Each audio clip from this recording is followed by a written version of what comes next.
Hello guys, welcome back to my YouTube channel another fresh new video. তো আমাদের সাথে এরকম ঘটনা কিন্তু অনেক সময় ঘটে।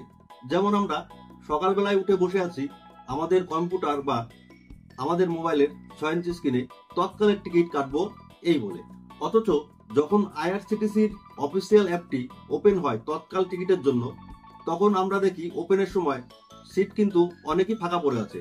কিন্তু যখনই আপনি আপনার নাম এন্ট্রি করে সমস্ত কিছু ডিটেলস ফিল আপ করে যখনই আপনি মারতে যাবেন, দেখবেন আপনার ওয়েবসাইটটি হয়তো ডাউন দেখাচ্ছে, না হলে টিকিট কাটতে কাটতে দেখবেন অটোমেটিক সমস্ত তৎকালের টিকিট সোল্ড হয়ে গেছে।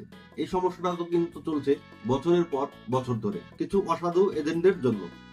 বছরের পর বছর ধরে তৎকালের টিকিট পাওয়াটা যেন সাধারণ মানুষের কাছে একটা যুদ্ধযোদ্ধার মতো ব্যাপার হয়ে দাঁড়িয়েছে। তবে এখন সময় এসেছে দিন বদলানোর। হ্যাঁ বন্ধুরা, আপনারা ঠিকই শুনছেন, ভারতীয় রেলওয়ে সাধারণ মানুষের কথা মাথায় রেখে তৎকাল টিকিটের উপর ঐতিহাসিক কিছু পরিবর্তনের চিন্তা ভাবনা শুরু করে দিয়েছে। তো চলুন বন্ধুরা, আমরা জেনে নিই এই ছোট্ট একটা ভিডিওর মাধ্যমে আগামী দিনে তৎকাল টিকিট কাটার ক্ষেত্রে ভারতীয় রেলওয়ে থেকে কি নতুন নিয়ম চালু করা হচ্ছে, আর এই নতুন নিয়মে সাধারণ মানুষের বা কতটা উপকার হতে চলেছে। তো চলুন আমরা এই ভিডিওর মাধ্যমে আজকে একটু জেনে নিই। তৎকাল টিকিট কাটার ব্যাপারে বড় সড় সিদ্ধান্ত নিল ভারতীয় রেল বোর্ড। তৎকাল টিকিট বুকিং এর জালিয়াতি রুখতে এবার থেকে আধার কার্ডের অথেন্টিকেশন ভেরিফিকেশন করা বাধ্যতামূলক করা হচ্ছে। এই কথা কিছুদিন আগেই জানিয়েছিলেন রেলমন্ত্রী অশ্বিনী বৈষ্ণব। এবার তিনি জানালেন কবে থেকে এই নতুন নিয়ম চালু হবে।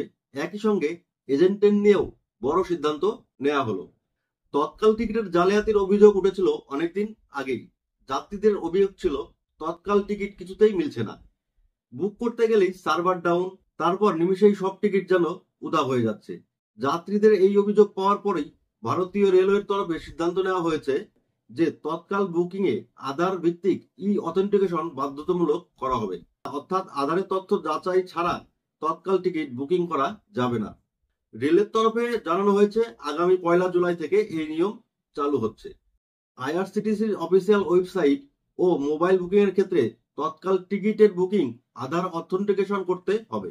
আগামী 15 জুলাই থেকে ওটিপি ভিত্তিক আধার ভেরিফিকেশন বাধ্যতামূলক করা হবে।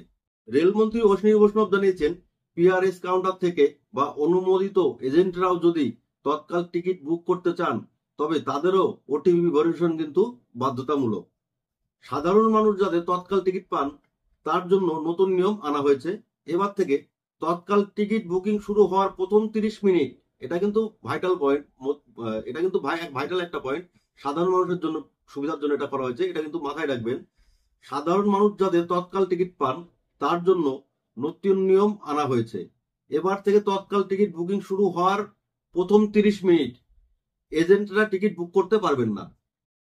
আধ ঘন্টা পর থেকে তারা টিকিট বুক করতে পারবেন, মানে এজেন্টদের জন্য কিন্তু পরের আধা ঘন্টা স্লট রাখা হয়েছে, প্রথম আধা ঘন্টা কিন্তু সাধারণ মানুষের জন্য রাখা হয়েছে।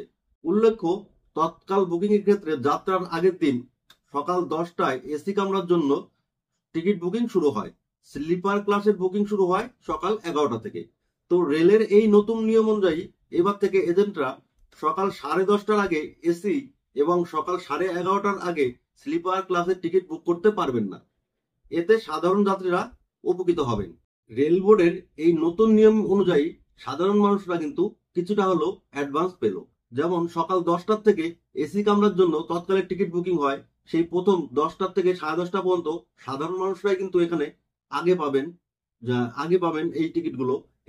এজেন্টরা কিন্তু বাদ বাকি যারা এজেন্টরা কাজ করেন এই টিকিট কাটার জন্য, তারা কিন্তু 10:30টার পর থেকে টিকিট কাটার জন্য তাদের লাইন পাবেন। সেক্ষেত্রে সাধারণ মানুষরা যারা নিজস্ব আইআরসিটিসির অ্যাপ থেকে নিজেরা ট্রাই করে টিকিট কাটেন, তারা কিন্তু আধা ঘন্টা অ্যাডভান্টেজ নিয়ে টিকিট কাটতে পারছেন। সেক্ষেত্রে সাধারণ মানুষরা কিন্তু আগে থেকেই টিকিটটা পেয়ে যাবেন। তো মূলত এই ছিল আজকের এই ভিডিও। আশা করছি ভিডিওটা যদি ভালো লেগে থাকে আপনারা আপনাদের বন্ধু বান্ধবের মধ্যে ভিডিওটা শেয়ার করে দিন, যাতে এরকম মূল্যবান ভিডিও সবার মধ্যে ছড়িয়ে যেতে সাহায্য করে। আর ভিডিওটা ভালো লাগলে অবশ্যই চ্যানেলটিকে লাইক এবং কমেন্ট করে চ্যানেলটিকে এগিয়ে নিয়ে যাওয়ার জন্য সাহায্য করবেন।